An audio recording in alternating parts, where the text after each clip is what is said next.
What's happening, guys? My name is Weds, and today we're going to talk about the armor system, especially if you are new to the game and you're trying to figure out how the armor system works.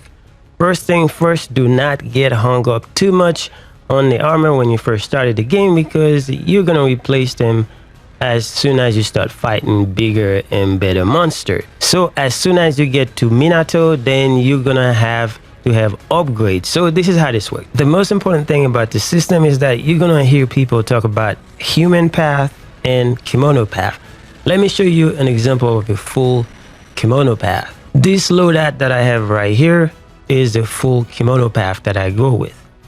As you can see, there are some skill on there. So if you want to look at the skill detail, then you can just see what they do, and then you should be on your merry way. Now, whether or not you want to think one is better than the other is irrelevant. It's just a matter of preference, what you're trying to do, which skill that you're trying to unlock, and that's how this works. So let's go, for instance, with forging or crafting a piece of armor. As you can see right here, we got forge, you got human path, and you have kimono path. Now, in order for you to even start thinking about human path and kimono path, you have to first create the piece of armor that you want. So the loop is you go and fight kimonos, you get resources, and then you come here and you forge a piece of armor based on the kimono that you just fight. So it's going to become available as soon as you fight the kimono because you got the pieces for it. Let's say, for instance, I want to go with the kimono path like I did. So I go here and then I'm going to see everything that is available. First of all, you got to go to the forge path and see what is available for you to craft, and then you just create that piece of equipment. Now, if you take a look at the screen, you see there are 5 different paths. But the most important thing is whether or not you want to go full kimono or full human.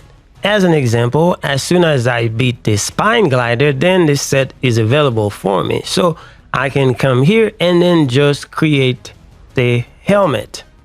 So once I create the helmet, then I will be able to create either the human path version of it or the kimono path version of it, as long as I get the resources available for it. Now, if we go back to the forging, now for instance, if I want the chest piece, then I first need to craft it. Once I craft it, then I will be able to do the kimono or the human. So if I try to do the kimono or the human, when I click on it, it's gonna say you don't have the original. As you see right here, you don't have the original pre-modified armor. That means you have to forge the original set first before you can go to the human path or kimono path. Now, why is it important that you create a human path or kimono path where you can just stay with the regular set? That is because whenever you use the human path or kimono path, they come with certain skills that you need to unlock if you go to that path. Like, for instance, if I look at this one right here, the great hide, as you can see right here, it's got rally ironclad. Now I am on the human path. If I go to the kimono path, it's the same thing, it's the same skill, but it's just a different path. But if I go to the original version of it, now the only thing that's going to be different is like when you switch to either the kimono or the human path, it's just the stats kind of change.